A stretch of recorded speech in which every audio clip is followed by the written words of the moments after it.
Begin. All right, so let's make a formal introduction for our listeners. Good afternoon, Leonardo. My name is Claudio, and I'm calling you from Washington, D.C., from the studio Fairfax City. We're very humble and grateful that Leonardo Pavkovic accepted our invitation to the show. Leonardo, welcome to the show, man. Hi, Claudio. Nice meeting you online. We actually met in person a couple of times, and Yep. I'm very happy that we can do this interview. Absolutely.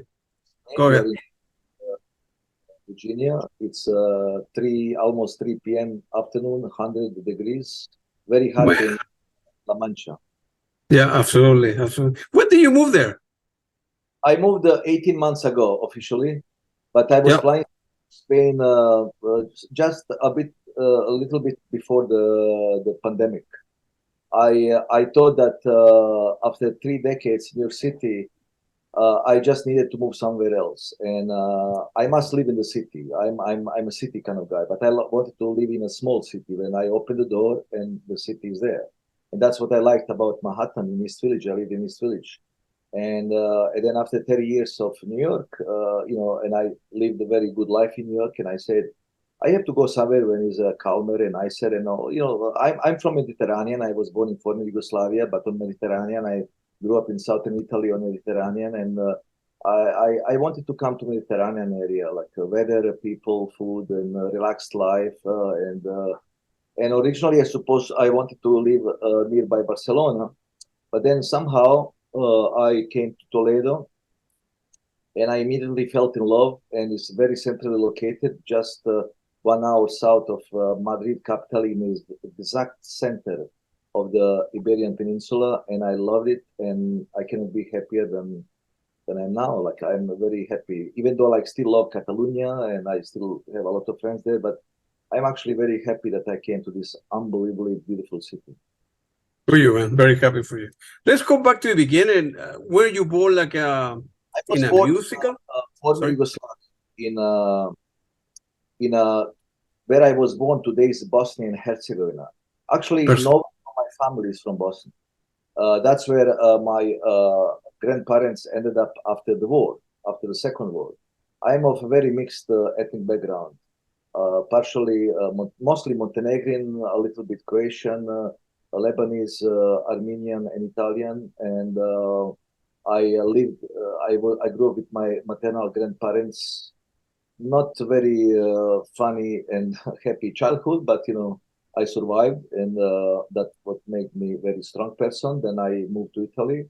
I grew up in Italy, in southern Italy, in Bari, on the Mediterranean Sea. Then in 1990, I decided to come to New York because I needed to live in the big city. And instead of living in any kind of big city, I wanted to live in the biggest and the most important city in the world.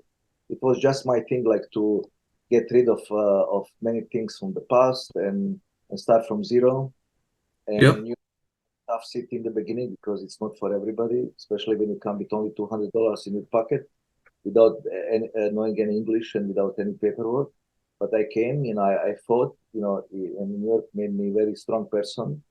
And I'm very happy that after 30 years, I'm an American citizen. I'm a New Yorker. I live most of my life in New York City as an adult person, and I consider myself New Yorker. I'm not native New Yorker, but I live for 30 years. I can consider myself New Yorker. And but then I came here, and I, but Yugoslavia, a lot of people know about Yugoslavia for many reasons, but I was just born there. I just say I was just born there. I don't feel Yugoslavian, I don't feel Bosnian, I don't feel Italian, I don't feel American, I don't feel Spanish. Just feel like Leonardo, like I'm from everywhere in the world. Whenever I Yeah.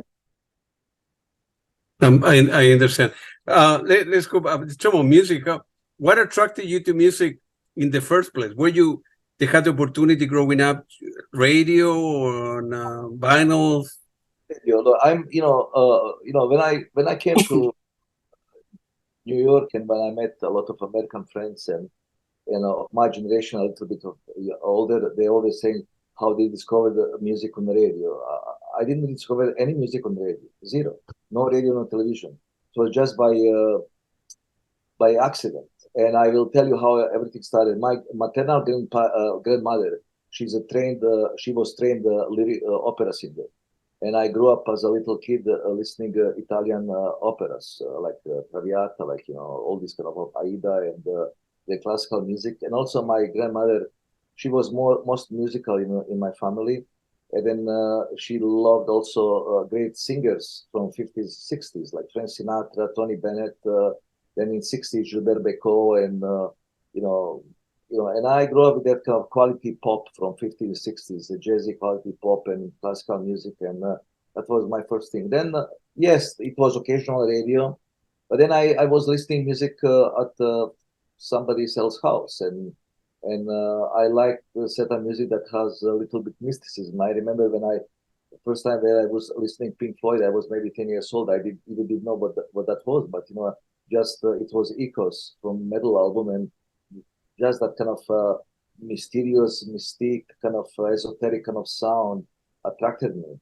And then when I moved to Italy, I listen occasionally radio, but I didn't listen the radio that were playing current music because I was born in '62. If you consider like my generation, I supposed to be listening punk and disco or new wave, but I didn't listen to anything of that. Like, but a couple of things that made a big change in my life.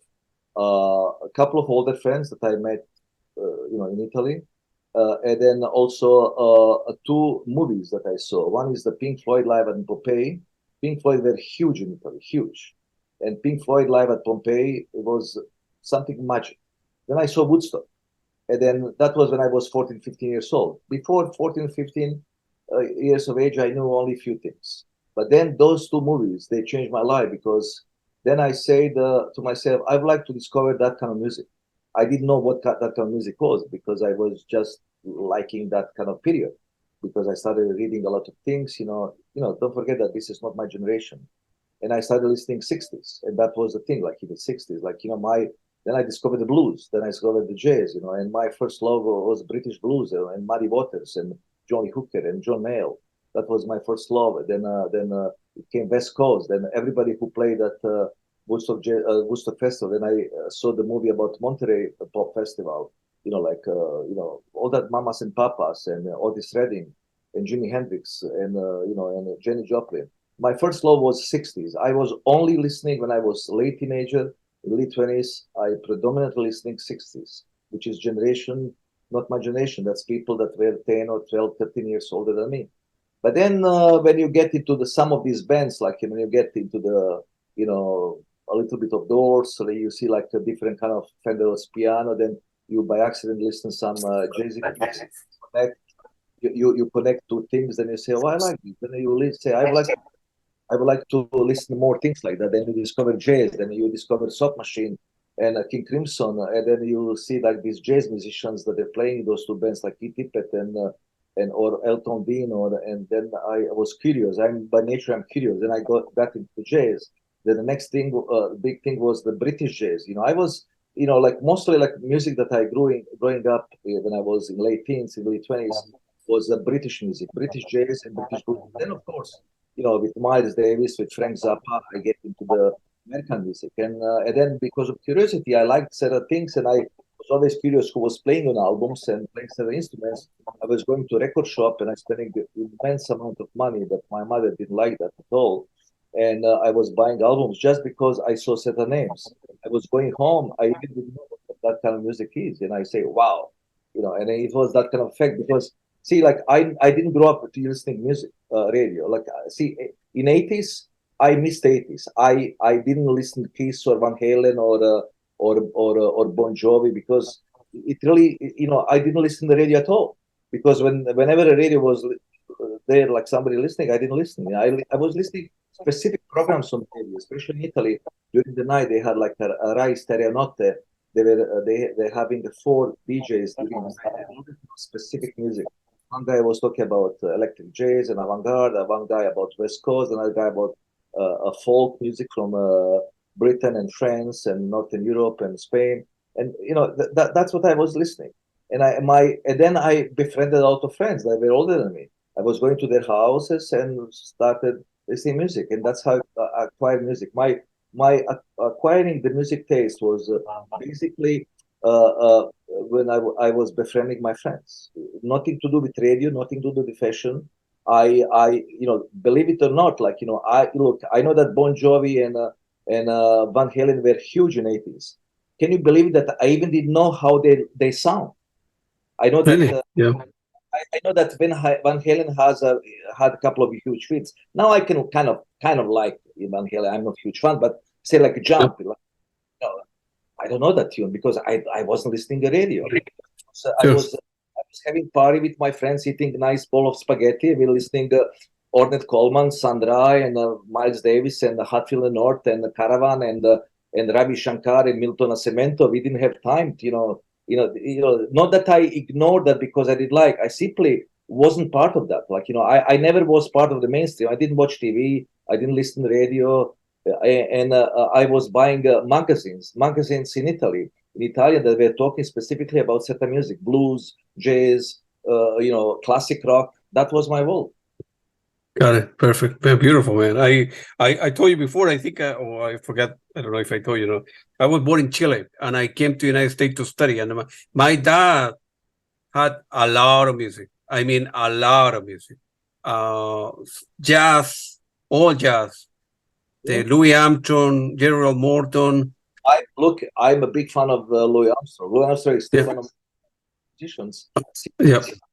Like, my taste, I understand what you're trying to say because my taste is like related to music that I like. Yeah. Like, people think just because I work with Allan Holdsworth or Scott Henderson that I'm a fusion guy. Then some people think because of Soft Machine that I'm a Canterbury guy. Some people think that because I like Miles Davis and John Cole that I'm a jazz guy. I'm nothing of that. I'm not pro guy. I'm not jazz guy. I'm not blues guy. I'm not reggae guy. I'm nothing. I just like the music. Like, That's right.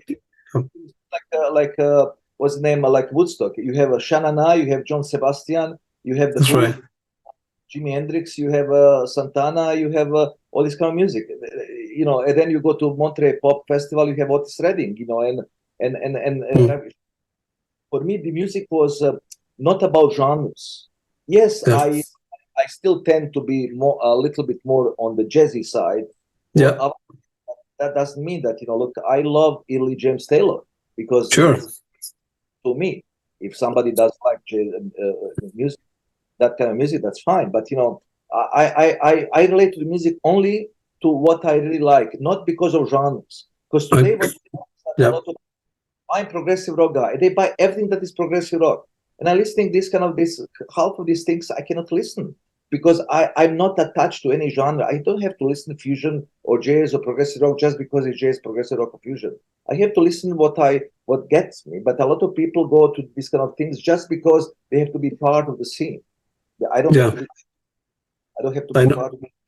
Yeah. I just No, I know exactly what you mean. Like me, I have a big music collection, Leonardo, and I listen to a lot of stuff: jazz, rock, pop, electronic, from Peter Gabriel, Coldplay, Pat Benatar, Blondie, Soft Machine, Caravan, Genesis, Peter Gabriel, blah blah blah. Good music, right? Whatever makes you happy, whatever gets your attention, Yeah. See, like, I used to frequent a lot of these progressive rock festivals in USA, and I see like pro guys, and even like I'm a pro guy. I'm not pro guy. I look. I have every single significant or unknown or obscure prog albums from late 60s in the 70s. I am a big collector. I know all those bands, and I'm a huge fan. But I'm not a prog guy. I understand. Like but then like with my label, like my label, you cannot consider like prog or jazz or fusion or anything.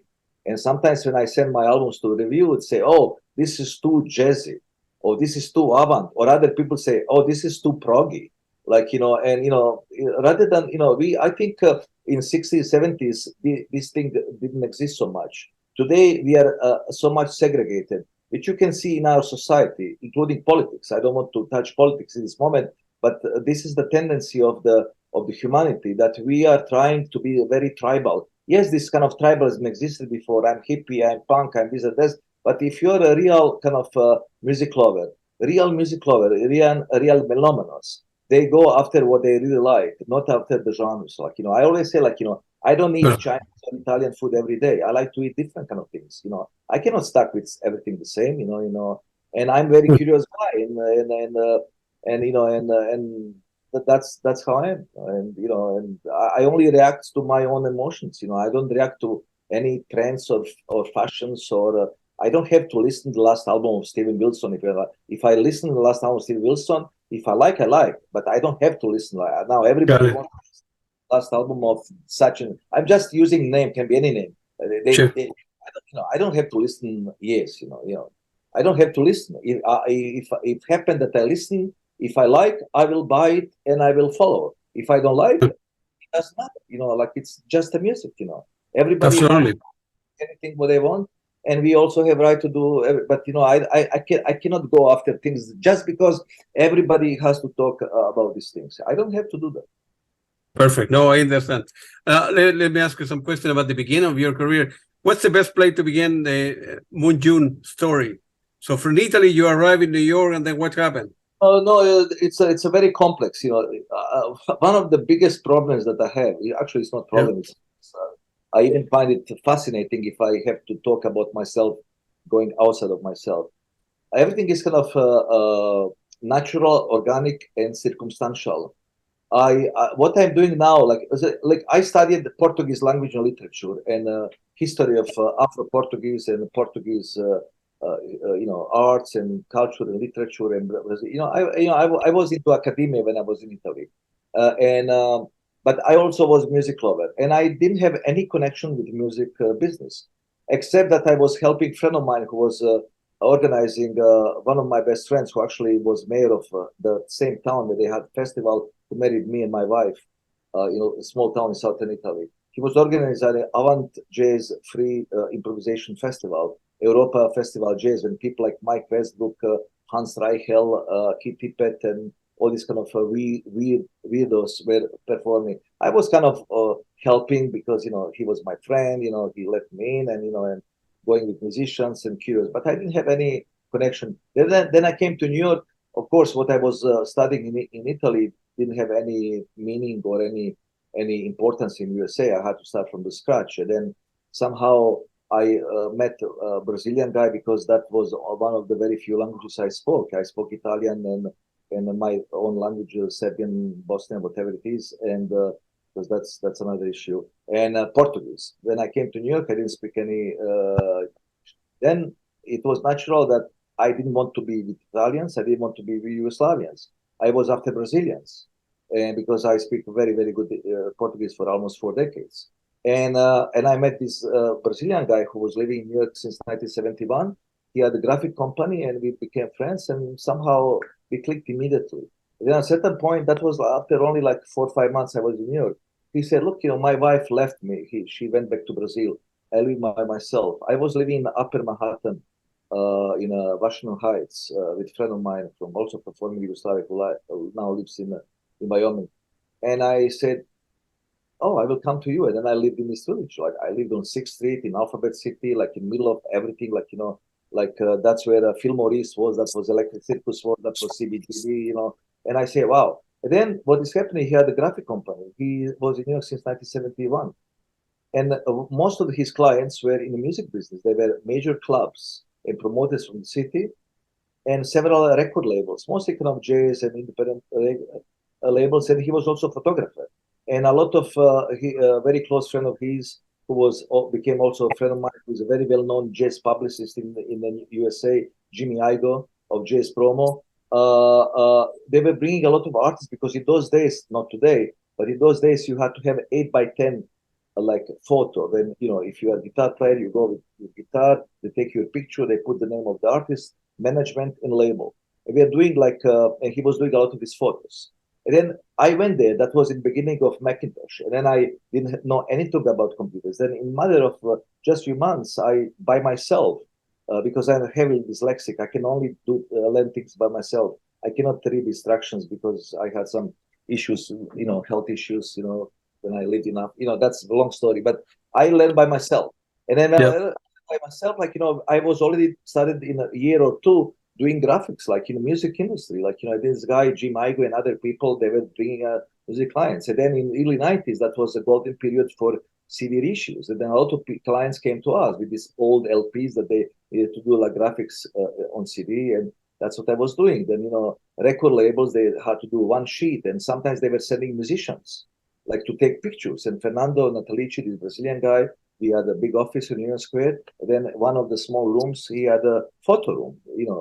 John Scofield comes, or Ralph Towner, or I don't know, like Joe Lovano, they come with their instrument, sit down, stay there, put your instrument, guitar, drumsticks, sax, violin, and Fernando was taking pictures. And then, musicians were just coming, like Ayrton Moreira, Flora Purim, and John Scofield, and Joe Lovano, and I can start, I can for 5-10 minutes, I can just mention like who is who in Wow.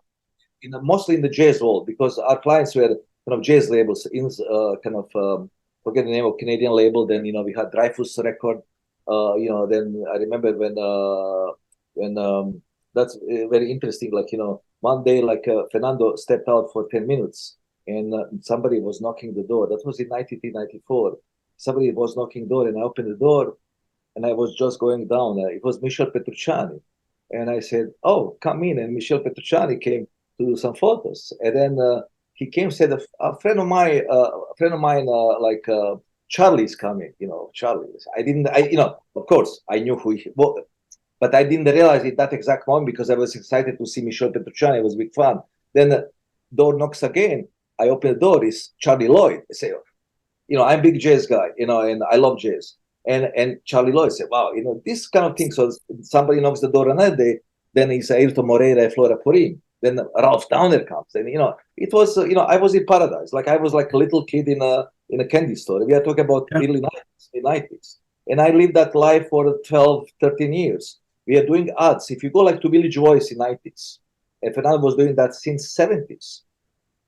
You open, you have like 6, 7, 8 pages full of ads for concerts in New York.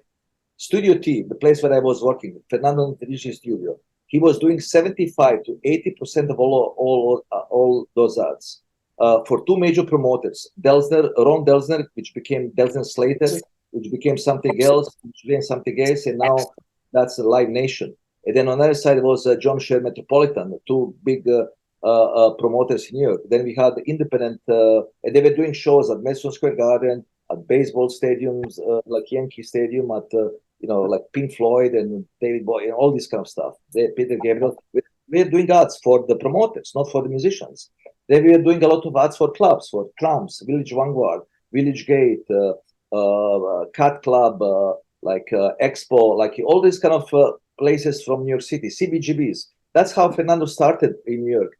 In 1971, he came to USA. 72, he came to New York City, and after only few months, through a friend of his from Israel who was a filmmaker, Amos, I forget his last name. He befriended a legendary Hilly Crystal. Hilly Crystal was owner of CBGBs, who was called country, blues, bluegrass, and they were only doing like country music, and and then at a certain point they started doing like these kind of small punk bands. And Fernando was there since the beginning. He befriended Blondie and the guys from television and all those guys from Talking Heads, like when they were coming, and taking photos. Then he started doing ads for Hilly Crystal, for Village Voice, and in Village Voice he befriended woman Carol Eicher, who was a salesperson of ads for clubs. And then she said, "Oh, if somebody comes to us and asking for graphics, and in those days, 70s, you did the paste up, no computers. You do in big machine, and you do the type, you cut, you glue, and you make a film and go to print."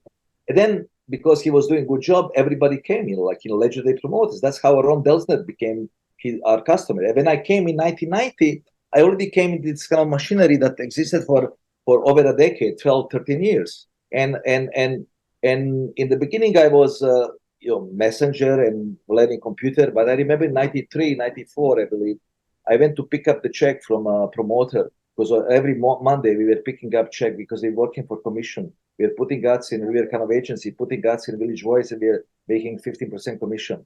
And I was waiting for check, and it was very cold, and Radio City, and I was sitting down, and this guy smoking cigar, and yelling on the phone, blah blah blah. I was sitting. I wanted to go, 6 p.m. And then a nice lady passing by say, "Hello, darling," and that was Aretha Franklin. And I say, "Wow, Aretha Franklin say hello to me." It was some kind of it wasn't her concert. It was some kind of benefit party, like But to say, like then I met Chuck Berry, like I met I had a beer with Lemmy from Motorhead. It was interesting because you go to these places. See, from outside, when I was living in Italy or in Yugoslavia, that was untouchable world. That was very distant. But when I came to New York, once you're in that scene, it's actually a very small scene. Everybody knows everybody, and Fernando really knew everybody, and everybody knew Fernando. And I was part of that. And then I met everybody, and actually I worked in periphery of the music business as a graphic designer or layout guy, and for 12 years, which kind of influenced me in things. And then how I started MoonJune, it has to do with all this because we are very good friends with Jim Igo, who is a legendary jazz promo guy, PR guy. He's a survivor. He was a very famous show of Led Zeppelin at Madison Square Garden when all money was stolen from the band's management.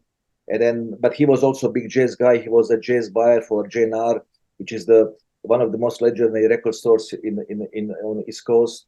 And he was bringing a lot of clients. Then in 1998, 1999, we were very close friends, and he said, "Look, let's do a company together. Let's make a label." He approached the Italian label Horror Records, owned by Aldo Senisio. Aldo Senisio was a wealthy Italian guy who in '70s, whenever these big American guys were touring in Italy, he was putting them in studio, recording a lot of albums like Gil Evans and Sam Rivers and a bunch of those guys. And then he had everything on vinyl, but he kind of was reluctant to put that on CD and was kind of demand for that. And Jim Igo said, "Look, let's create a label." And we created a label called Jazz Magnet. It was me, Fernando Antalici, owner of Studio T Graphics, and Jimmy Igo.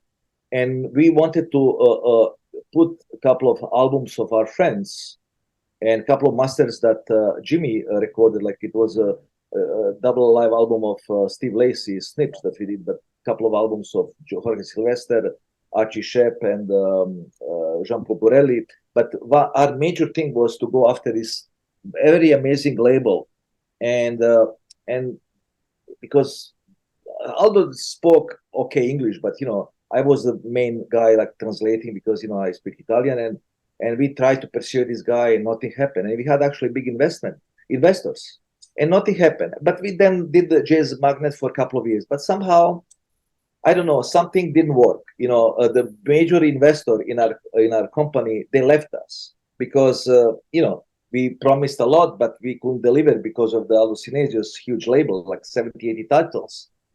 And we were even expecting big advances from Japan, from European companies. It didn't happen. And then everything collapsed. And in meanwhile, while we were still having label, I reconnected with my old friend Elton Dean from Soft Machine. And because I found on What's Rattling, which is a Yahoo news group that talks about Canterbury scene and Soft Machine, all these bands, Caravan, Gong, Hatfield North, and blah, blah, that a project called Software was playing at the German Jazz Festival in October of 1999. And I was very curious, say, wow, Elton Dean, Hugh Hopper, Joe Marshall, and Keith Tippett, three guys from Soft Machine. Say, I knew Elton. I didn't know him very well, but I knew him. And actually, first time when I was in London in 1989, I stayed in his home for one night. And somehow I was able to get into him through mutual friend, which is legendary trombone player in you. I really remember. Doesn't matter. My mind is going somewhere else. And I got his telephone number, and I left him a message. And I was in vacation with my son and my wife in Florida. When I came on January 1st in late afternoon to New York in 2000, I read email from Elton Dean. "Hey, mate, long time. Let's reconnect." And next day, we spoke for a couple of hours. These days, telephone calls with England were very expensive. I spent, I don't know how much money, but I spoke to Elton Dean. And I said, "Elton, tell me what's about this." I said, "Look, we would like to do the band, and, but I'm not sure if Keith Tippett wants to do the band because he doesn't want. He wants this to be a project, not a band. And then he said, okay. And I was big fan of Soft Machine. He said, why you don't put Soft Machine together? I was like, now I was talking like as a fan. He said, yeah, but who is playing the keyboards? Mike Redlich doesn't want to play anything. And then he said, I'm coming in June for the first time in 30 plus years to New York to play this Vision Jazz Festival with the Joe Gallivan and Ivan Parker. I said, fine. I said, do you have tickets? Did they purchase? No. I said, okay, this is the deal. Tell them to purchase your tickets that you are leaving back to London like 4 days later. You can stay in my home. And you can visit a couple of friends outside of New York. And that's what happened. He came to New York. I saw that gig. We drove out and Parker. We went for dinner. And he stayed in my place. And we started dreaming about Soft Machine. But I already knew Hugh Hopper. I met him at Robert Wyatt tribute show in Atlantic Factory in 93 or 94, 94, I believe, or 95. I don't remember exactly. And then we started, then I got in touch with Hugh Hopper, and Hugh Hopper said, no, I'm not sure, like Keith Tippett doesn't want to do this, And then I called Keith Tippett because I met him in Italy at that festival that I mentioned to you. I was helping my friend. He was playing there. Yep. And then he said, look, they are all my friends. I'd like to play with them if it's a project. He played with from time to time. I don't want to be in any band. Fine. I spoke to John Marshall. I said, oh, I don't want to do Soft Machine. Soft Machine was always problematic band. We never made money. Like managers screwed us. We didn't like each other. Blah blah blah blah. But the Elton, probably because he needed also money, and also because he was dying because he had very bad health, and actually he died several years later of cirrhosis. He was heavy alcoholic. He wanted to do something, and I'm a very stubborn guy, and he asked me to help him, and I consider we became good friends. And I'm that kind of guy. If a friend asks me for help, I will try to do something. Then back to Jazz Magnet Records with Jim Igo, I said, Jim, if I put this band together, we can release it, of course. But because it collapsed before we came up with the band, it happened. And I started already my label with two live albums of two young Italian progressive bands, Finisterre DFA. And then I said to myself, okay, maybe this is not something that has to happen. Then I went to Los Angeles, like just to cut, because there's so much thing. I don't want to talk about everything. I went to Los Angeles, and I already was becoming friend with a guy called Ken Kubernik. And it was like third or fourth time that I was seeing him. And I said, Ken, and he revealed me that he was friend of Ties Van Leer from Focus, of Bill Bruford, of Dave Stewart, of Steve Hillage, of many guys, many musicians. And because he was a journalist, he was writing about progressive rock shows and fusion rock shows in Los Angeles 70s. His older brother, Harvey Kubernik, is a very famous journalist. He was close friend with the guys from Doors, Frank Zappa. We are talking about 60s. They are kind of older guys than me. And he said, oh, you have a problem with keyboard players, because he suggested Dave Stewart from Hatfield North and National Health and Bruford. But nobody liked Dave Stewart. That's their problem. Because when I mentioned Dave Stewart to Elton Dean, Hugh Hopper, they said, we don't want to play with that guy. As a fan, I didn't understand how, but now I understand, because not everybody likes everybody. And then when I was in, and he was friendly with Ken. When I was in LA, he said, look, I have that was in November of 2001. He said, next time when you come to LA, I had to trip to LA in January, end of January. I will drive you down to San Juan Capistrano in Orange County. You will meet the greatest guitar player who ever walked this planet. I said, oh, I'm meeting Allan Holdsworth. Yes. I mentioned Elton and Hugh Hopper. I said, Allan Holdsworth. We would love to play with Allan Holdsworth. Especially John Marshall was happy because he already played with with Allan Holdsworth, also in Soft Machine, but also with a couple of other jazz projects in 70s, in early 80s. And and I went there and I met the mighty Allan Holdsworth and asked him, like as a fan, the guy who doesn't have any experience in anything. He said, look, would you like to join these guys? Yes, I want. It was, it was magic. And then, in meanwhile, I became friend of a Japanese guy that I met at progressive rock festivals, Tatsu Roveda, and I just like as a fan, I told him, Tatsuro, I'd never been to Japan before. I said, Tatsuro, what do you think if Sock Machine comes back? Do you think that can be big in Japan? I said, yes, and I have a guy for you. He's a major music impresario in Japan. He's a huge fan of both Sock Machine and Allan Holdsworth. He can help you. I get an email, and this guy answers me in 24 hours. I am interested. Great. I said, I can find you a deal with Universal Records in Japan. I can find you a promoter. And then suddenly, me and Ken Kubernik, we created a little company called MoonJune Global Media in Los Angeles. And I brought 3 musicians, and he brought Allan Holdsworth. And this band never played one single note. They knew each other, but they never, as a band softworks, they didn't play one single. They met. I already had $25,000 in my bank account just because of the high recommendation by a couple of people. This Japanese impresario, he said, I'm giving you money from Universal Records in your account. You have to make this band possible. And with that money, we financed our trip to London. We recorded the album Abracadabra. And in 2003, we went to Japan. My third trip to Japan. My first trip was with PFM. And everything. That's how I started with label management and booking. Because when I was in Japan, everybody was asking me who else you can bring. Because in meanwhile, I brought PFM, my old friends from long time ago. And then I started a little label, and something was happening. And then I needed a change in my life. I was working for Fernando. Then in 2007, we became partners. Then I had this company for a couple of years with Jimaigo and Fernando Natalici. Then I said, I need my own gig. I don't want to be with any. I just need my own gig. They're my friends, but I just need my things. That was immediately after September 11. A lot of uncertainty, like things were changing in the music industry.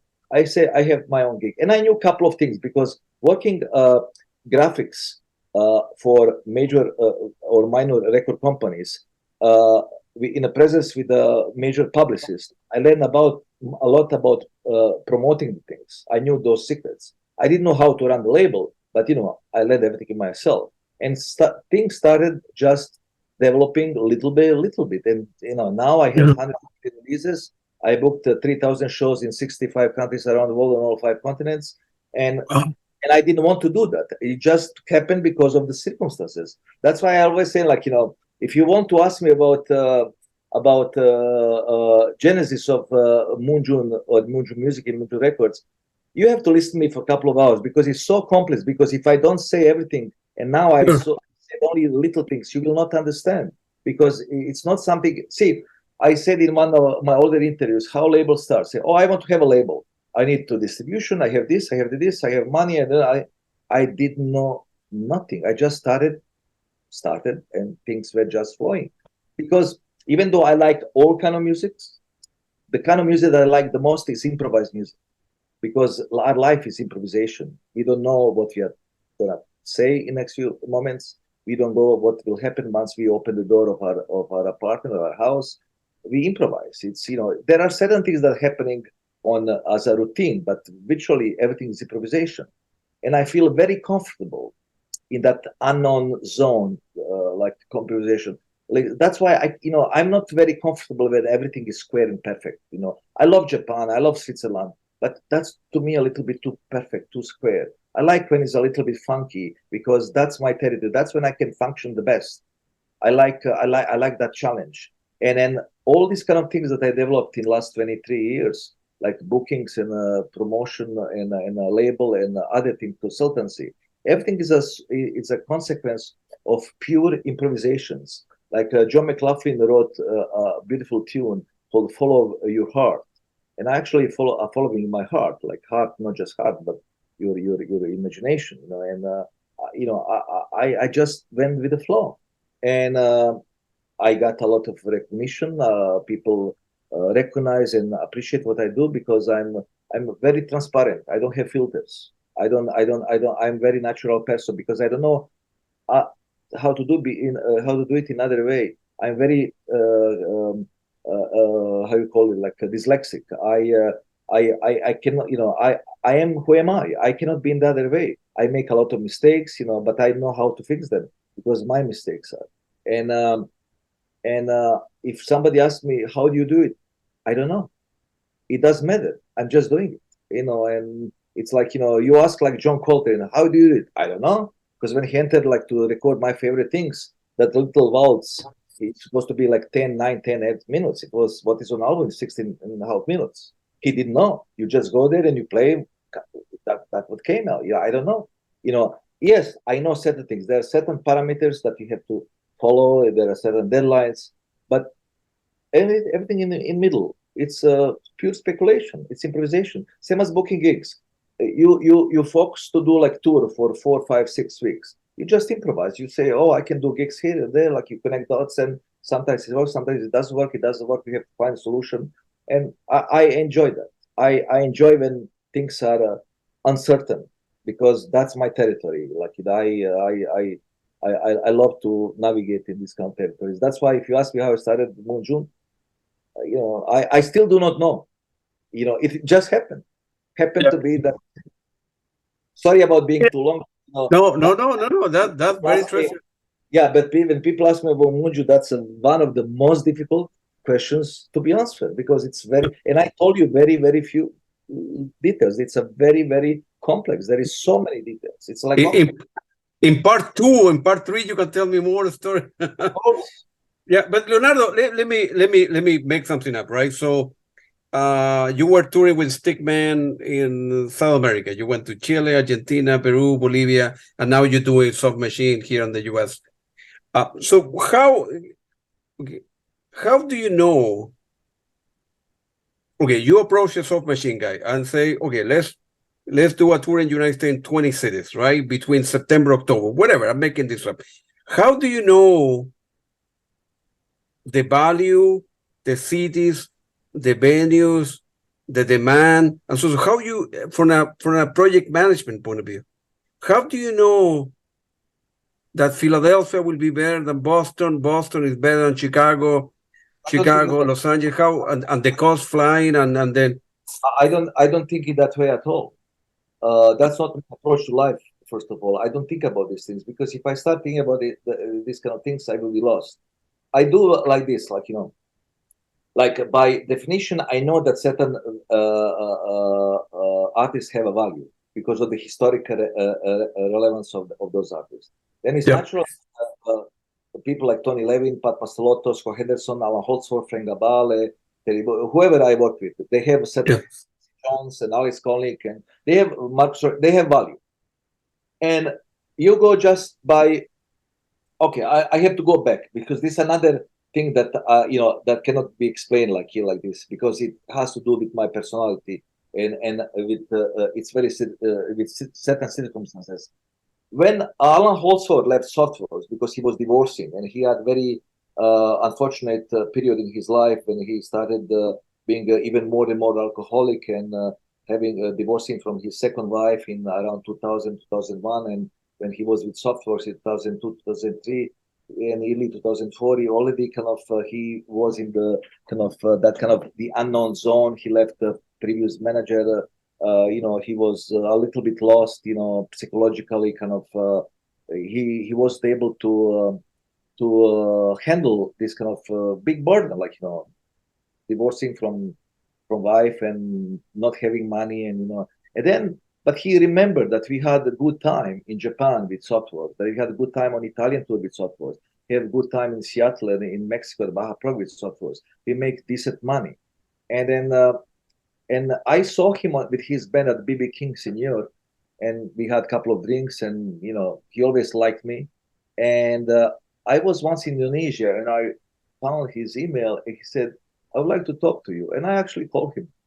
And he said, I need your help, because a guy who was booking him in Japan for 17, 18 consecutive years, he is not in the business anymore, and I don't know anybody. Can you help me? Because we did very well in Japan with Softworks. And I said, I will, because I don't know how.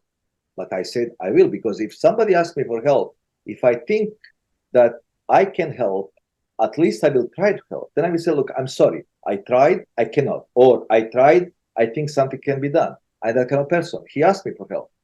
And actually, I found him a deal in Japan. And then I took him 8 times to Japan after that. In meanwhile, before that even happened, I came back to New York and I went to Los Angeles. And then I went down to San Capistrano. We met, and I said, look, I would like to take you to South America and Japan because blah blah. But I didn't think about USA and Europe. And then when I came back to New York, he was very excited, and he said, look, we have good opportunities in Brazil and Mexico, blah blah blah blah. He was kind of excited, and Japan. Then I went back to New York. Then the guy that I knew for many years, I knew his father is a legendary figure. They owned the club Iridium, and this guy Ron Stern, owner of the Iridium, his father started that legendary jazz club. Now it's just a club of all kind of music. He said, what about that soft machine thing called soft rock? I said, Ron, that doesn't exist. Get me Allan Holdsworth. I said, okay. I can offer you 4 nights. I want Allan to play my place because I'm a huge fan. Okay. And I mentioned that to Allan, and I said, oh yeah, I would like to do it, but I need more gigs. And I said to Ron, yes. Allan said yes, and he told me that I can handle that. And then I said to Allan, can I call on you, in your name, all booking agencies in USA? Because I knew agencies because I did some artwork for graphics for some guys, like business cards and letterheads and photos and flyers. Yes. And then I called virtually every single agency that I knew, about 12. Everyone passed. And some of them said, oh, I used to book Allan with Bruford and Soft Machine and this and his band in 80s, but I cannot do that. That's small, I cannot, I'm busy or Allan Holdsworth is still touring?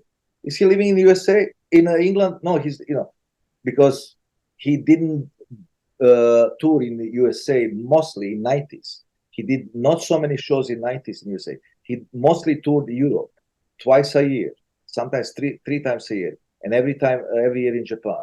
Then I say to myself, wow. And Allan said, look, I would like to go for 4 years, for 4 gigs in New York, but if I have to pay a couple of musicians, I need more gigs.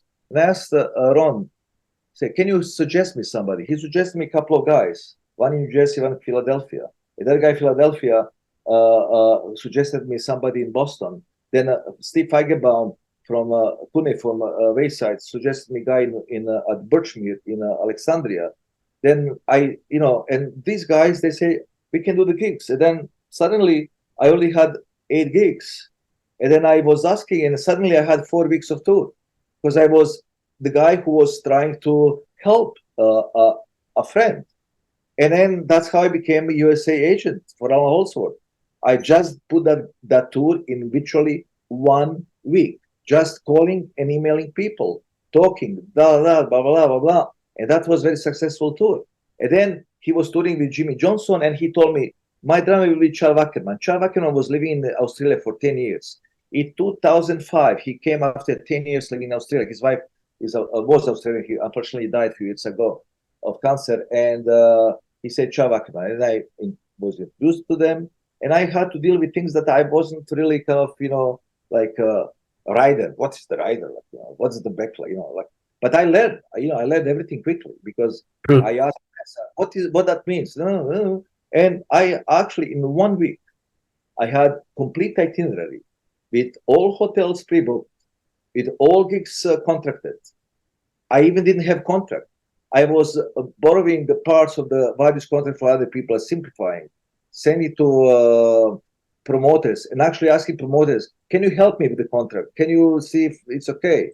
And eventually I booked those gigs. When I booked those gigs, people asking me, do you have other bands? I didn't have other bands, but then suddenly I had other bands. And that's how I started. And now I booked, everybody. And then I have database. I use the online database that I paid for, but having database doesn't mean anything. You can have database of everything anytime. But if you don't know how to use database, it doesn't matter. But I had database, and then I had my personal database, and I match those. And then what I do when I do the tour, okay, let's skip for 15, 20 years. We go now. If I have to book Stickman, like I have a tour of Stickman in April end of March, all April next year. This is how I do. Okay, musicians tells me when they're free because all of them have different gigs. Of course. Tony plays with Peter. He has Peter. three Yeah. brothers. Which I also handle. We have another band of Pete, of Tony. Then Pat Masolotto has other bands like Orc. Now we have a band Tuner. Then Pat Masolotto has his own project. I say, okay, guys, okay, this is the period.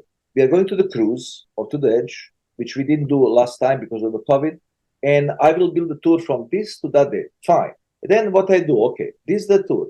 I am very good in geography.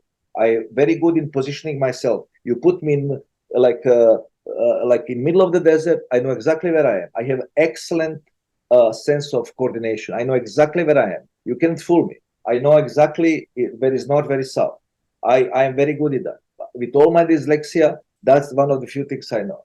And I go to the map and I see, okay, we cannot travel for 6-7 hours. We have to do like you connect. You go to Boston, you go to the you connect the cities because I know because I have database. I focus. Okay, Syracuse. I know the places Syracuse. If they have a gig that particular day, I get the gig. If they don't have a gig, I go for other places. Then if I don't have in Syracuse, I put a ratio 50 miles around Syracuse, and I can get it. I can get some other places because it makes sense from point A from B. At the end, I have a tour. I reserve them. I have what is called first hold. First hold when promoters say, okay, you have the first hold. I will hold you on the first place until we confirm official gig. And then you start booking things because sometimes they give you second hold. What means second hold? Second hold means that somebody else came before you. But let's say like if a guy in Philadelphia gives me second hold, I said, I need badly that gig in Philadelphia. I said, look, can you challenge the first hold? And then that's the how booking works. The promoter goes to the first hold because he needs that to fill up that date. He needs to guarantee that. He's asking first hold. You have 24 to 48 hours or 72 hours to confirm the gig. Because if you don't confirm gig, I will give to other guy. Then that person, manager of booking agent of that band, has to confirm. If that it's not confirmed, the promoter gets back to me and say, you have the first hold. Then I know, okay, I have first hold. Once I secure all first holds, I issue contracts and everything. Then sometimes I miss certain gigs and I fight for those gigs. And sometimes I will accept even door deal if it's on Monday because we have to go from point A to point B. Sometimes if it's door deal on Monday in a territory that is not very good territory, we still can make money to pay hotel because imagine touring and you have one day that you have to pay hotel and food. Every gig is different and fees are different every time. People ask me how much cost Allan Holdsworth. I don't know. How I can know how much Allan Holdsworth costs? There is no money. You make me offer. And I will see if offer is good. How much are the tickets? How many is capacity? What's your expectations?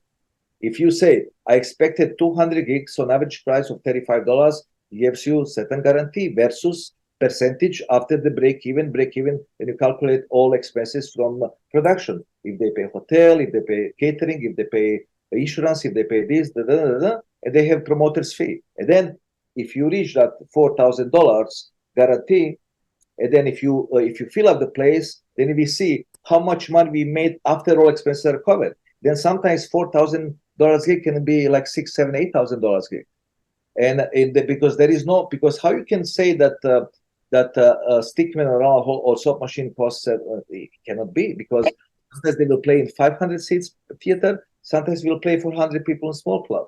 Sometimes if you go to Little Rock, Arkansas, let's say I have a packed. They cannot charge $35, $40 tickets. That's not Boston, Seattle. They have to charge $20 tickets. Because it's Boston. $40 ticket is a good price. People can afford. But in Little Rock, Arkansas, or in I don't know, in Evansville, Indiana, that's different economics. It's different state. And then you just adjust these things. But you need that gig because you're connecting from one strong territory to another strong territory, one strong market to another strong market. You play everywhere. That's how you connect the tours. That's why my tours are always kind of either circular or they make sense because we have to go from one place to other place. We travel on average 2.5, 3 hours. Sometimes we travel 4, sometimes travel 5. Over 5 hours, we very rarely travel. Only if we really need to do that gig. Otherwise, if it's 7, 8 hours, we have day off. Because these people are not young anymore. They're still in very good shape. Tony 77, Pete Levin is 80. John Etheridge 75. Like when Roy Babington, Joe Marshall, they toured, they were 80. Even people like Pat Maslotta, 68, 69. They are not kids. We have to have certain kind of comfort. And I always think that this is my duty as a booking guy to make tours that they make sense, that we can make some money, but also that musicians have certain comfort. And that's how I book the gigs. It's all and that's in USA. In Europe, I have agents. In each territory, I have agents, depending on artists. In South America, Latin America, and Asia, I book directly because I have a vast, I speak Portuguese and Spanish, and I know a lot of people, and then I go directly. And then, and the same thing, how much you offer me for the gig. Of course, people in El Salvador will not pay the same money as people in Santiago. Santiago, we played at Teatro Nescafé, which is 850 people, 900 people. We can fill up that place. And Santiago has much better economy than El Salvador. El Salvador, we played in a meeting room of the Hilton Hotel for 150 people. And it's different. But like booking is very complex. But I enjoy because I like these kind of things. Makes me, excites me. Because it's not square. It's like, it's a lot of puzzles, a lot of, things around. I like it. What the best experience? You have booked so many people, so many shows, so many artists. What the best experience that you ever have and the worst? The best experience ever was a stickman with David Cross. 11 countries, actually 10 countries with David Cross. And we started in Brazil, went to Uruguay, Argentina, Chile, Peru, Bolivia, Guatemala, El Salvador, Panama, Costa Rica, and Mexico. And David Cross went to England, and we continued in Texas with 3 gigs. That tour of almost 5.5 weeks, it's the greatest experience that I ever had.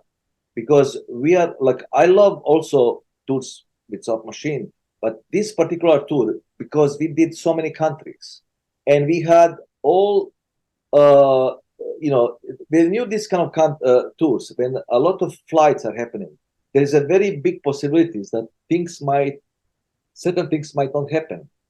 That flight will be delayed, that luggages will be lost.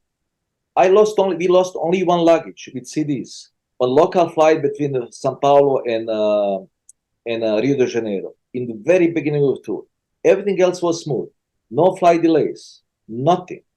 And it was magic because Stickman is like my family, Tony is like my uncle, Pat Maslotta is like my cousin, Robert Fratz, sound guy, is also like my second cousin, Marcus Reuter is like my younger brother. Then I have another uncle from England, David Cross, who is a legend.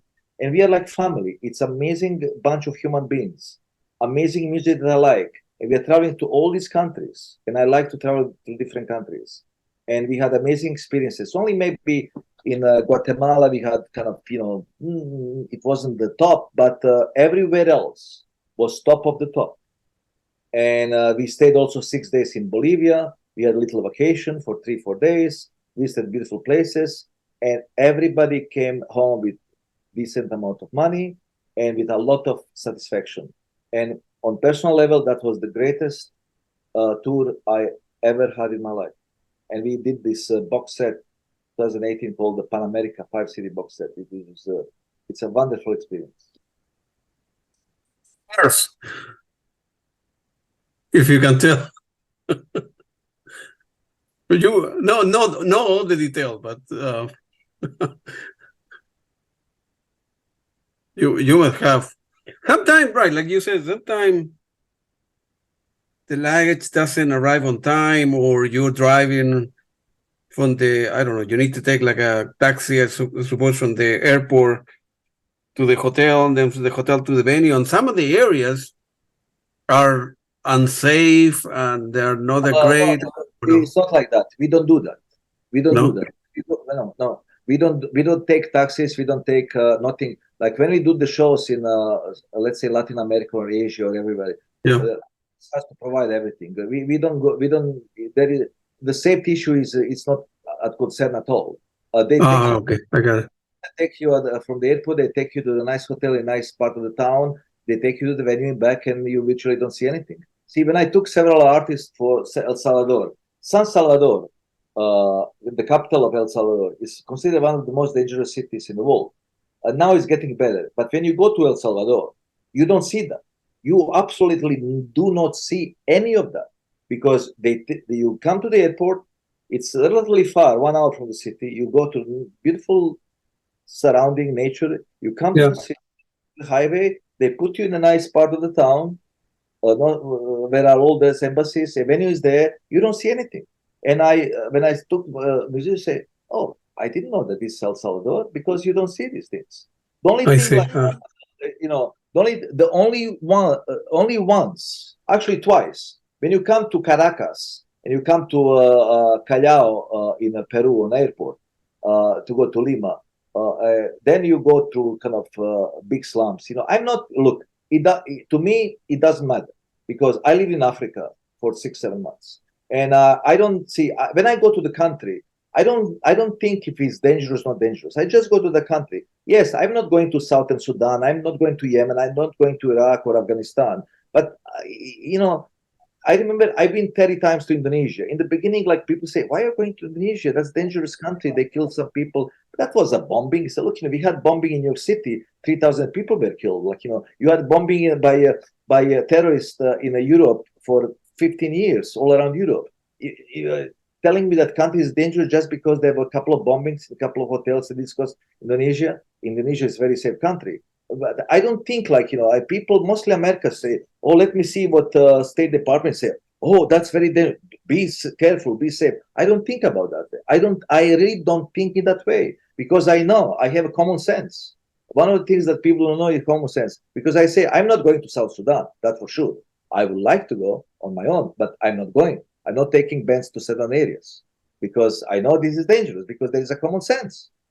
But certain people might be kind of impressed by when you come to Peru or to Lima Airport in Callao, you come to Caracas because then you go to the slums for very long time.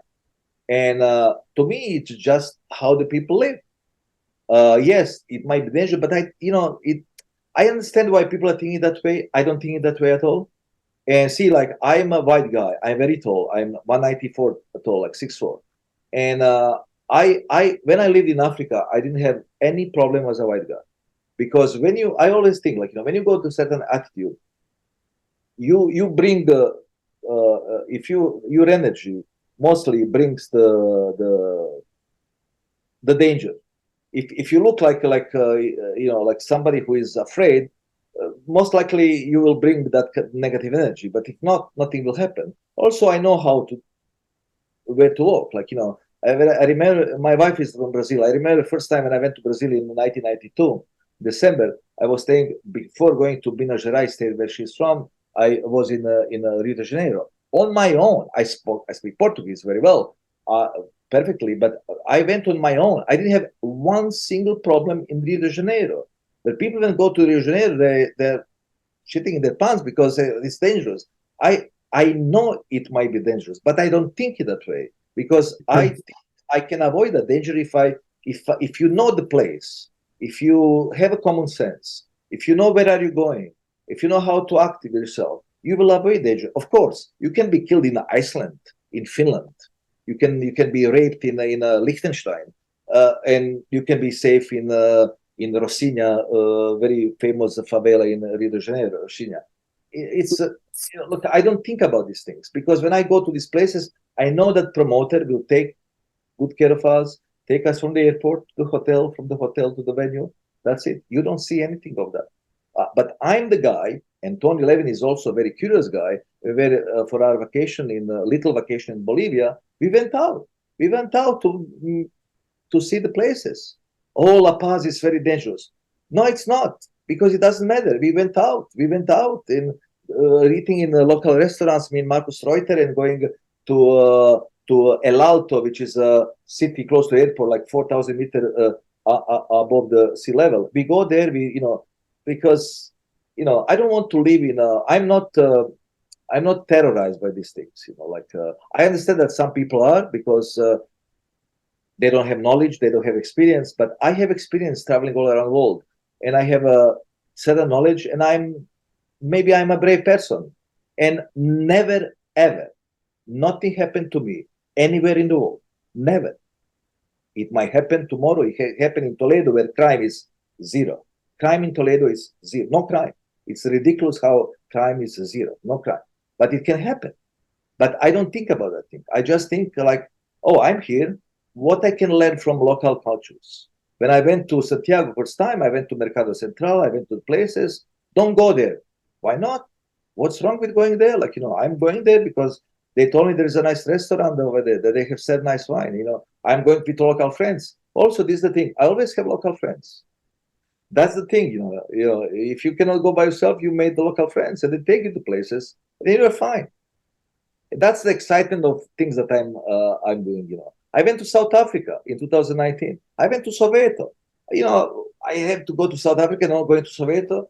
What's the big deal? It's yes. I'm not going exactly where is there. You're going to celebrate. Oh, you've been to Soweto. Yes, and I had very good time.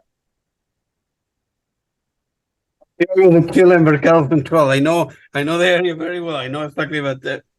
Well, you're brave, and you have been in so many places around the world. So many, like you say, if you go with local people, right, they will help you. I mean, you're right. In Toledo, it's zero crime. But that's excitement, local. See, when Sure. people used to come to New York, I told them, you want to come to New York City? Okay. Do you want to see regular places? Okay. Go without me. You go to Statue of Liberty, you go to Empire State Building. Don't count on me. You want to see New York that is not on Cartolina, on postcard? Talk to me. I will take you to Queens to eat the best food in USA, in Queens. Not in Manhattan, in Queens. I will take you to Brooklyn, take you to my favorite pizzeria in Staten Island. I will take you to the Bronx, in a Dominican Republic community. And that's why when I go to the places, I always have friends. If I don't have, I will find them. And they will take me. Because if I don't know local places, that means I didn't enjoy local culture. Yeah. That's what I enjoy. Now you have a friend in Virginia. No, I don't live that far from the Bismarck, so I'm glad that you mentioned that. So let's talk about the MoonJune Festival in 2023 in MoonJune in Toledo, which is going to be held September 28th, 29th, the 30th, and the October 1st. Yeah. Okay, this is the thing, several years ago, because I have a large catalog of artists on MoonJune Records, and I work with a lot of people, not necessarily on my label that I'm booking, and Frank Gambale, Let's Go Henderson, and Caravan. They are not on PFM. They are not on my label, but I'm their booking representative for certain areas. Phil Manzanera, many other artists. They pay. And sometimes people say, why you don't do your own festival? You have so many bands.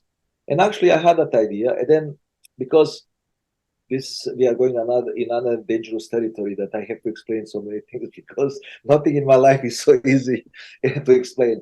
Okay, I had issue with my own country, Yugoslavia, very dysfunctional country. I never thought that I'm from there. I was by accident.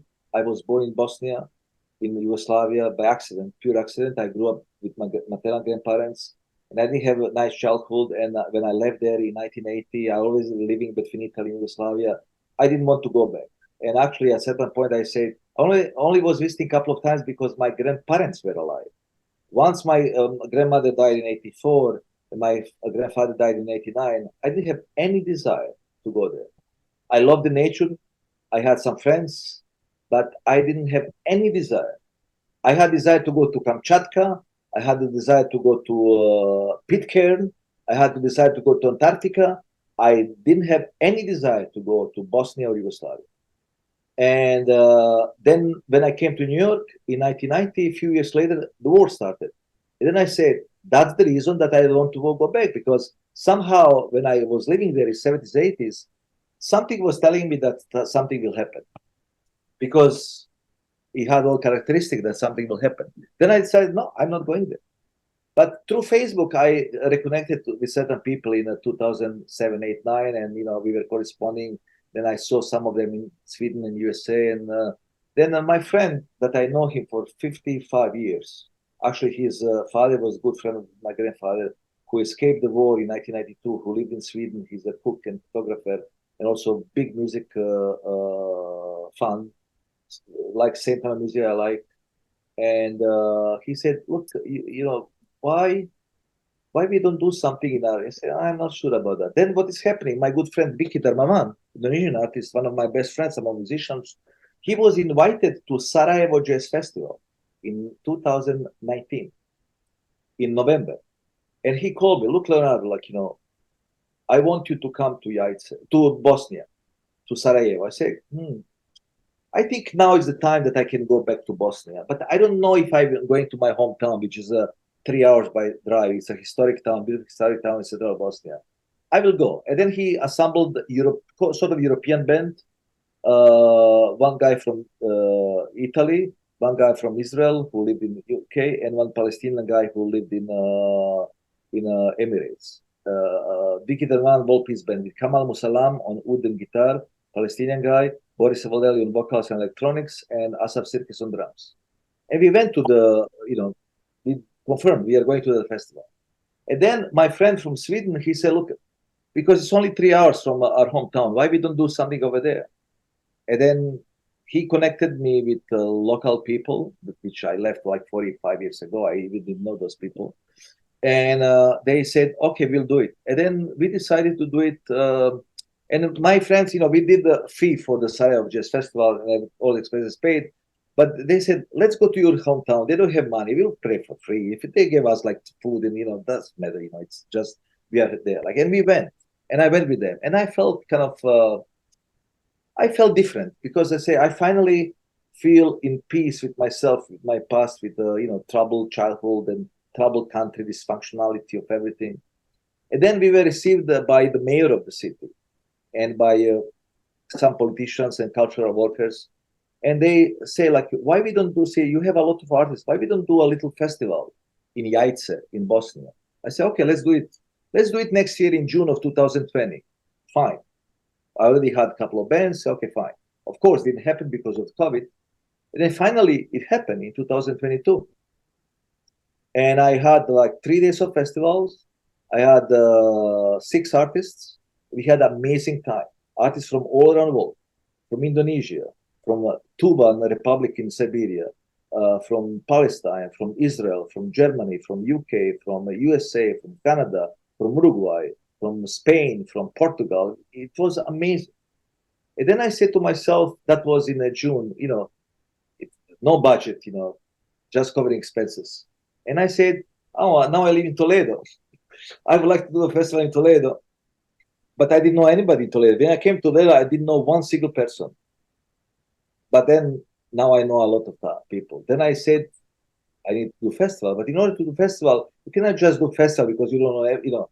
And then I didn't really find anybody that can help me.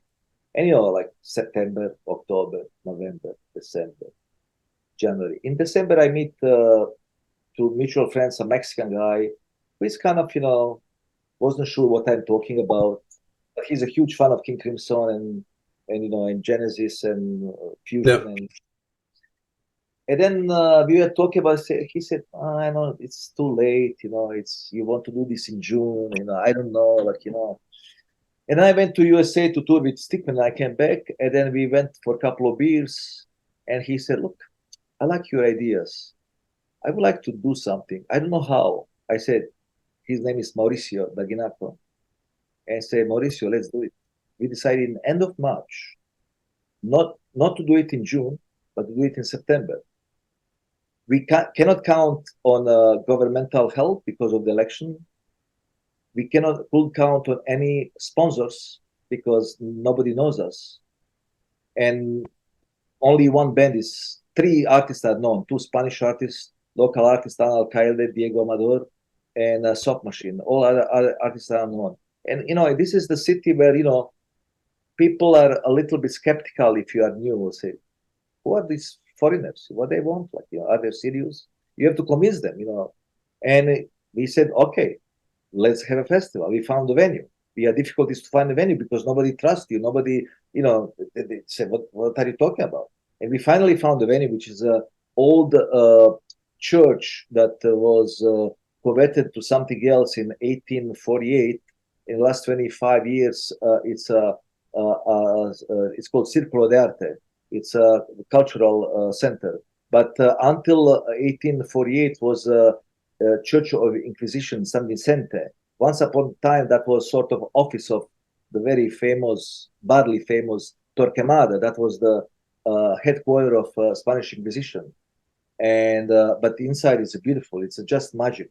And we went there and said, we are doing here because Mauricio comes from movies. He was working on a lot of independent movies, and he even worked on major Hollywood movies. But in the crew, and he knows a lot about this, imagination and moving images, and and we were a good match.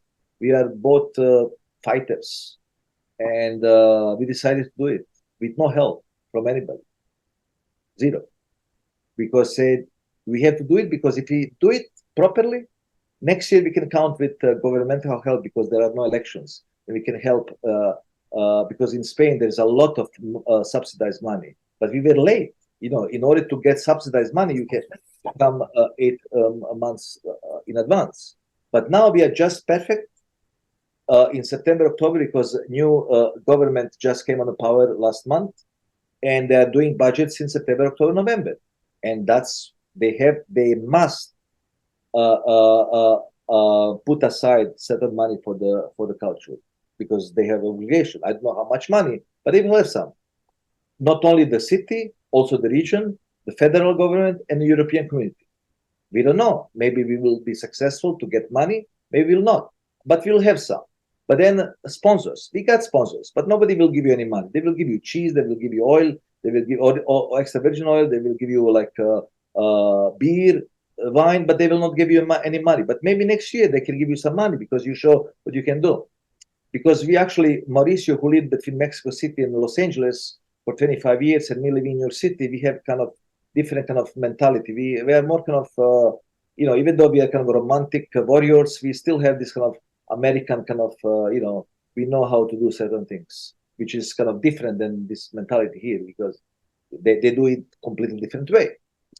And we decided to do it because I have artists. But when we started doing this, say, we have a festival. Do you need artists? Say, no, I don't need artists. You don't need artists? You have festival? No, because the reason that I want festival is because I have artists. Do you have a venue? Yes, we have.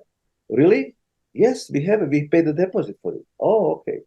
And then you announce that you will do it. Say, oh, are you sure you want to do it? Fine. How many people will come per show? Say, no, I will sell only 165 tickets per night because I want people to sit. It's a small venue. How you will make money from that? I don't know. That's not the point. The point is to make the festival. I have a venue. I have artists. I have myself. I have Mauricio. We'll make the festival. Because we think about 3 to 5 years plan. And finally, when we hired local woman who is doing PR, and we did like a press conference yesterday at 10:30 a.m. Everybody came. I mean, 2 television channels, 2 radio stations, 5 major papers, and we are talking about national papers, national television. Of course, local, local department, like it's RTV, Radio Televisión Española, but local La Mancha department. And they came, and people say, "Wow," and they were shocked because they say, "Oh," and then still people say, "Are you going to do it?" Yes, we are going to do it. And then in the evening, and I brought John Etheridge. I flew John Etheridge like from London just to come come here to be presence of he's probably the most known artist with Diego Amador, Spanish artist, the best known artist on this festival, to do PR. And with a local guy, Fernando Giron, who is a fusion guitar player, who lives in Toledo, and with this amazing young flamenco jazz guitar player, Amos Lora, who lives like 2.5 hours from here in Salamanca. And we did put this, and we had put amazing kind of presentation, and people say, wow, and now they finally trust us. And I say, look, I already sold 30% of the tickets. And then I told them that people are coming from 15 different countries. Serbia, Bosnia, Sweden, Poland, Israel, Indonesia, Japan, Mexico, Brazil, Uruguay, Canada, different part of Spain, one Japanese guy from Portugal, one American woman from Portugal, Belgium, Netherlands, UK, Germany, Poland. Like, people are coming. I sold 40, 50 tickets. And people say, they're coming here because of you and yeah, because, they're festival goers. The same way that we go like to see, like me and you, we went to see Peter Gabriel. It's a particular specific show, but if we like certain things, we will travel to see certain things. And this is kind of people that we are trying. Not everybody on this festival will be like that, but most of the people, 50, 60% of people will come from outside of Spain, because they not only want to see me and my festival, they also want to see Toledo, because many of these people came many times to Spain, they never came to Toledo. Many of these people never came to Spain. Some of these people never came to Europe. And which means that I'm not bringing people to see the shows of people, musicians from my booking and from my record label roster. I'm also bringing people to connect with others and to create new friendships. And definitely musicians that didn't know each other. See, like yesterday we had John Ettridge, Amos Lora, and Fernando Giron playing each of them a couple of tunes. Then they played together. And it was magic because they knew about each other a little bit, but they never met in their life. They never played in their life together, and they became instant friends. There was amazing chemistry on the stage. And that's what press and these sponsors that they came to this presentation, they saw. And now they understand what me and Mauricio are trying to do. Because what we are trying to do is very unusual. Because most of cases, like people say, I have a festival. Say, okay, let me see who can book. No, look, I have festival next year. Maybe in a full moon a week of September or full moon week of October. I already have all bands. I don't need bands. I have so many bands that I have many bands on waiting list. I don't need any bands. I will have maybe a couple of guys that are on my label, but they're friends. Because see, this is the festival of my label, my booking roster, and friends of mine that they are not on my label, but they are friends and collaborators with many people from my label. I cannot reveal names. A couple of guys are relatively very well known internationally, but they already did so many albums with members of certain bands that are on my label or my booking roster. And I know them personally. So it's a very difficult kind of festival in terms of philosophy. It's a, I don't want to sound like a tribal guy, and I don't want to say as an arrogant, be an arrogant guy. But if you ask me if I can play on a festival, I said, no, you cannot, unless you are part of my tribe. Because one of the things that I want with this festival, I don't want to close the doors to other people. That's not the point.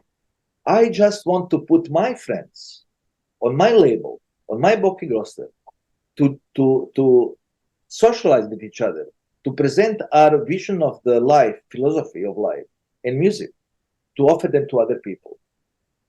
Some people say, oh, like you are so arrogant, you don't want to book this and that. No, it's not that I don't want to book you. That's not the purpose of this festival. This festival is to promote people on my label. I have to put Vicky Darmavan. I have to put Beledo. I have to put Marcus Reuter. They're my friends. They're on my label. I want to put Diego Amador and Amos Lore and Jaco Bell. They're my friends, and I will be working with them in the future. Those are people that are after them like for many years.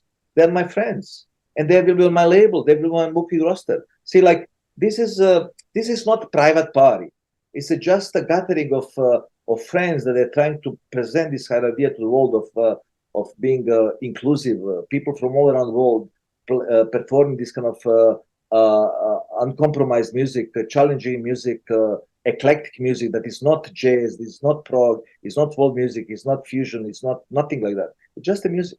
See, we have an Al Qaeda local artist who performs Sephardic medieval music. Very unusual way. Amazing singer. But we have also Marcus Reuter's band Anchor Rebirth, which is kind of metal, psychedelic, futuristic, kind of very Crimsonian, and we have Sock Machine, kind of sort of jazz, progressive jazz rock. We have Wicked and One, is a wall fusion, ethnic influences from Indonesia, blended with Ved Report and Mahavishnu and these kind of things. It's a music, as we spoke before at the beginning of this conversation. It's all about music. It's not about genre, but everything has something together. Like the same way that Jimi Hendrix and John Sebastian had something common on the Woodstock Festival. Then Anna Al-Qaeda and Ankara Burden, they have definitely something in common, even though it's completely different. If I know what I mean. I would try to convince Andres Valle so we can go there. I'm Andres, thinking about it, man.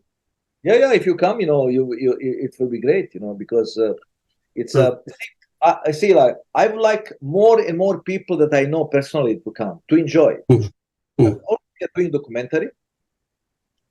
There are two documentaries. One, it's an ongoing documentary that we started with some other people 3 years ago. It's documentary about me and my philosophy and MoonJune and other things. But there is also a main documentary for this purpose. It's documentary about this particular festival. And that's why I would like as many people that I know to come to this party, to be here, to socialize, and some of my best friends are coming from different countries, like, even musicians, like, journalists, like Sid Smith will be there. Derek Schulman, who is one of my really best friends from John John, he will be there. And Roy Babington will be there, like, and Sid, I mentioned Sid Smith, like, Sid Smith, yeah. Like, very known record executive, his friend of mine, and it's a party of different people, but with kind of similar vision of the world of inclusiveness.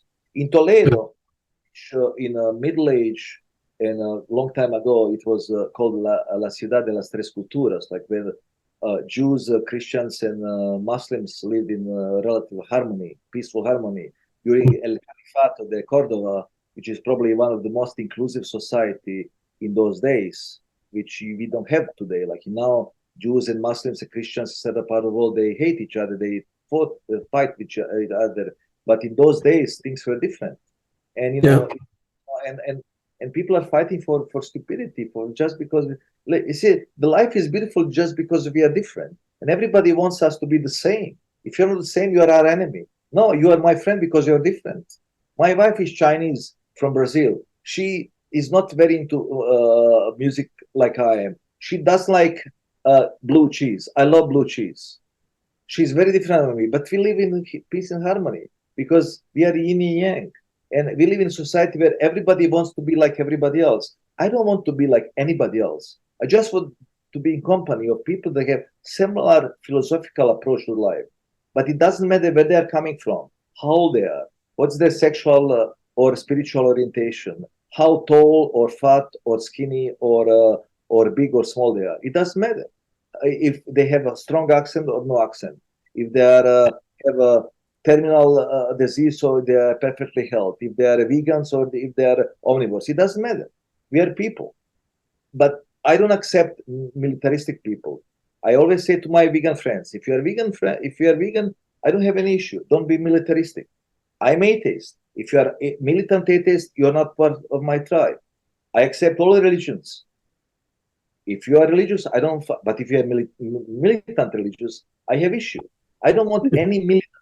I want people to be all together, as different as they can be, to share what we like: culture, arts, food, drink, to sit at the table, to enjoy the music, to go to the bar, to go to the table to have a food. And I when I was talking to my Palestinian Israeli friends, say, see, we are at the table. If all Palestinians Israeli go to table, or if all Serbs and Croats and Bosnia go to table and start eating and talking and cracking jokes and talking, the world will be better. And that's right. My because once you don't have this kind of inclusiveness, then people start to kind of isolate themselves. This is unfortunately, what is happening in USA. That's what is taking me away from USA more and more, because this kind of segregation, which I experienced that segregation. That's why we have a wars in Bosnia. That's why there is a war. Like, I'm not segregated guy, but now in the USA, everything is segregated. If you're a Republican, I hate you. If you're a Democrat, I hate you. If you're this, I hate. Like, it's unbelievable. It's unbelievable how world is segregated. in entire world, but especially in USA in last 10 years. I don't want to live in it. I want to live in the world of inclusiveness. And music, art, food, gastronomy, and friendship, togetherness. You forget who you are when you are together, listening to music and eating. You don't think who the hell you are. Who cares if you are from Chile? Who cares? It's nice thing that you are from Chile, but I don't care that you're from Chile. If you are my friend, you are my friend. But if you are from Chile, oh, that's extra. If you are from Indonesia, my friend, not because you're Indonesian, because you're my friend. But you're also Indonesian. Oh, that's fine. Oh, what kind of food you like from Indonesia? What kind of food you like from Chile? That's something else. But first of all, I am with you, other people, because who you are, not where you are coming from. And that's my kind of romantic, idealistic vision of not just of my life, but of things that I'm doing. Mm. Yeah, if I end up, I would try to convince Andres. If we end up going, I will be probably interview with some people and give you the videos and filming for your own benefit. I have a special guest that will be surprise guest that will shock people. I cannot announce them because I have to. Was sure. A person he comes that can come. People will just come to see that person, but I cannot announce who is that guy. But I hope he can confirm. He's a musician. Yeah. I cannot say no. that. You cannot say. Yeah, I got it. It's a suspense. Yeah. But actually, I have to say that this year, my very good friend Bill Bruford supposed to come here. Commitment on that particular weekend that he cannot cancel. But next year, I have to tell you that Bill Bruford is the first person to be on my festival, not as a musician.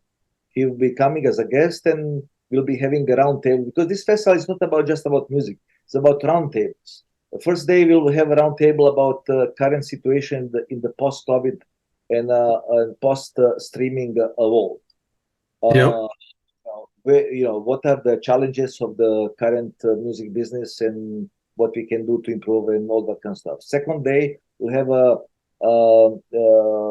seminar about flamenco, but flamenco and beyond. Flamenco, not tablao, not for tourists, but flamenco that breaks with tradition, that respects flamenco, but fuses with rock, with blues, with jazz, with improvisation.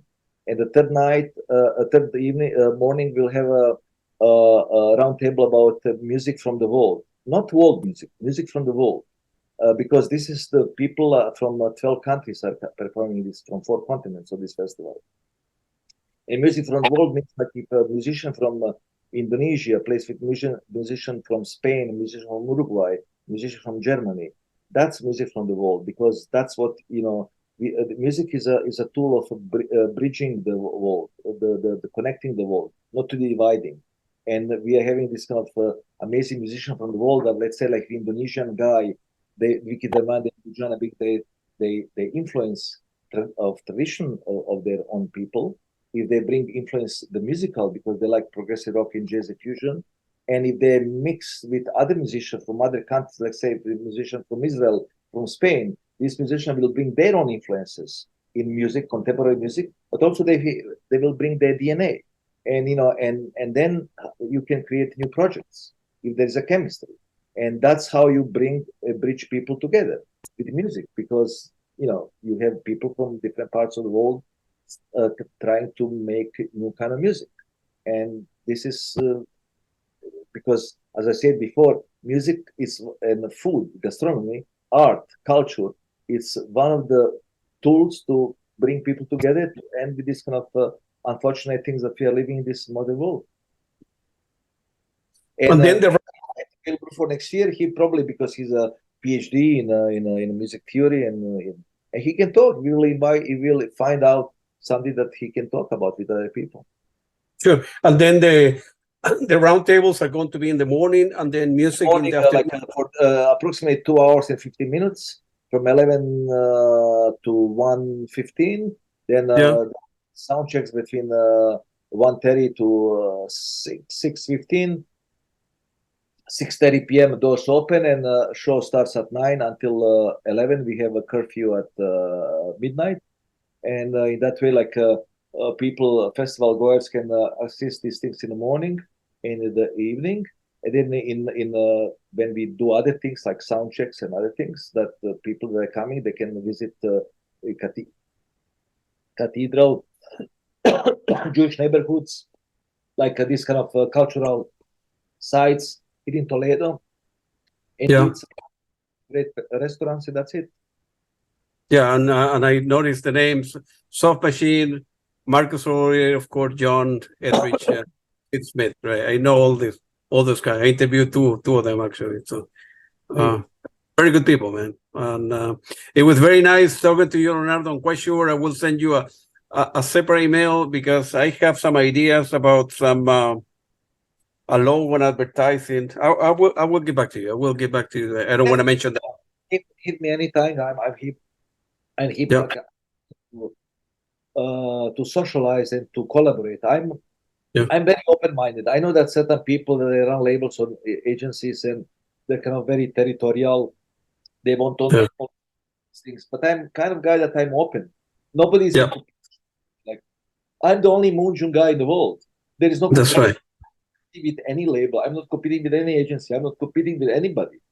I even compete with myself, and I like to share things if I can to help. If I can share Yeah. things, I'm very open. If it's something that is good for both sides, if I can afford it, I'm very open. Just hit me with all requests. I'm here. Yeah, and then let me know if I can help you as well from here as well. Happy to help, Leonardo. We are becoming friends, and I know your work for many years, and I know your record label and the musicians that you've been associated with. So it's about music and friendship. I'm completely agree with you. But Leo, That's all I'm about. I'm a bon vivant. I'm a romantic bon vivant. I like yeah, what I do. I do what I like. And I'm happy. Look, if I do something else, I could make more money. I'm doing okay. I'm not rich person, but I'm rich inside because I have so that's much. right. Yeah, And I had chance in my life to do things that I can make more money. I definitely several times. It didn't attract me because it's not about all money. I live comfortably, but I only want to do what I like. I'm 61 years old. I don't have time to waste. I don't know how many years I can live. Very good friend of mine here in Toledo, a restaurateur. He died yesterday of heart attack in the morning. And wow, he's supposed to come to my event, and I know him in his restaurant in July on July 22nd, 2021. I decided to live in Toledo. It's one of the very first people that I actually talked to, and he was not close friend, but I was going to his place talking, and he said he will come to the event. And then yesterday I was passing by and his restaurant, and I see Jesus died. What the hell, And then I go on social media, on the internet, and because he was a very popular guy, then I said to myself, life is unpredictable. I need to do as many things I like until I drop dead. I can drop dead this evening, or I can drop dead when I'm 111 years old. that's And right. when it's the time to go, it's time to go. But in meanwhile, I need to only do times, because my grandfather said something. He said, "Say when you are old guy like me, when he was in the late 80s, say, when you see that your end is coming very soon, you will regret a lot of things that you didn't do when you were younger, and things that you didn't take care of yourself." That's what I say to my son. My son is 24, 25. He will be 25 in the end of the year. Say, look, this is what you have to do. Enjoy your life. Do good things. Take care of yourself. Enjoy life, because you never know what's going to happen in life. Of course, once we are dead, we don't know nothing. But while we are doing things, let's enjoy life. Let's not be miserable. I think there are a lot of problems that we have in this world because people feel miserable because they are always negative. I'm not negative person. I like to enjoy life. I like, as I will repeat all the time, I like what I do. I do what I like. I have a lot of friends of mine who make much, much more money than me, much more money. They are very unhappy people, but they have a lot of money. I don't have their money. I have 3, 4, 5, 10 times less money than them, but I'm happier than them. I travel around the world. I do what I like. I always sit out. I'm always with interesting people, and they're working like they're neurotic, take the pills for the under depression and this and that. I'm a little bit overweight, but I'm a very healthy person. I know what I like. I like what I do from Genesis. Hey, Leo, it was very nice talking to you. And I will send you a Mucho lot of gusto. ideas that I would like to run by you. Yeah, Mucho gusto. Gracias por todo. muchas gracias. And I'm quite sure we'll do. This is one of many, so we'll do part 2, part 3, and as I say before, Leo, I'm here to help. Whatever you need to promote your festival, to interview some. Big salute to everybody who's watching this, and just Yeah. go to moonjune.com. You will find for the festival, or you just go straight to moonjunetoledo.com. Yeah. And then you have plenty of tickets available, and then you have instructions there. Yeah, I saw that you have link for how to get there from Madrid and how many tickets. Now that I have a little bit more time, I will elaborate all the things, and I will put that hotels, transportation. Yeah, hotels are a little bit tricky because this is a small place, and look, there are not so many hotels. There is a lot of apartamentos turísticos, which is a sort of Airbnb, and you have to be kind of creative.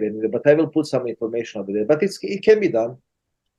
People for 3 days they can rent a room, right? It doesn't have to be a hotel, right? This is the thing, if you are going in a groups, it can be very comfortable because there's a lot of 2-bedroom apartments that it's a cost of 1 hotel room, and you can stay 2 people in 2 separate rooms. Because this in the old town there are not so many hotels. There are maybe 10 or 11 hotels.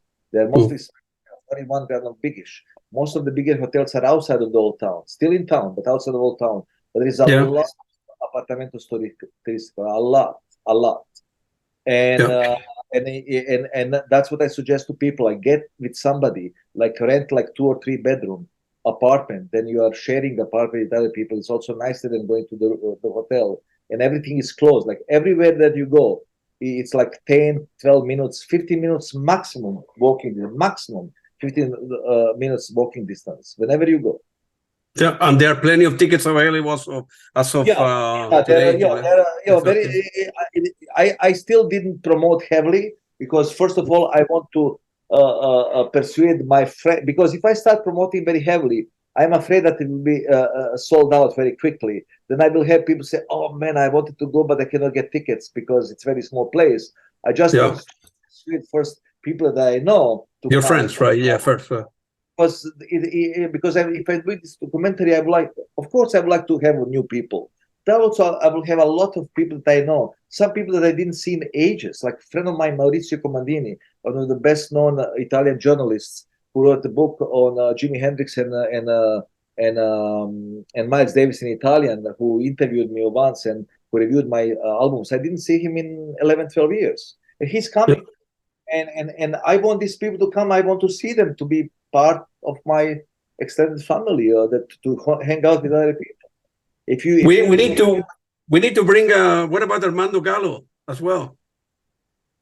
For now I don't have a look. If he wants to come, he's free to come. But maybe next year we can invent something But for this year, this year I cannot bring anyone else besides of the roster that I have. But if some people want to come here to hang out, to purchase tickets, it's fine because we're a small festival. But next year, I'm even thinking of Armando Gallo gave me good ideas, because I would like to try to reach to Roger Dean, a couple of these guys that and we'll see. Yeah, Armando and Roger Dean and all this or Phil Manzanero. No, I having to be other people. Phil is good friend of mine. I will see. He's a very good person. Yeah. Phil is one of my favorite people. I wish that everybody was he's like Phil Manzanera. Phil Manzanera, Tony Levin, Pete Levin. Tony. I know a lot of this is another thing. I'm very fortunate that I know amazing musicians, legendary musicians. They're good people. They're my friends. Sure, absolutely. All right, man. Hey, Leo, I know you need to go, man. It was very nice talking to you, and I will send you a separate email this afternoon. I have some idea of things that we can do together, man. Thank you very much. Thank you. I appreciate it. Take it easy. Thank you. Appreciate it.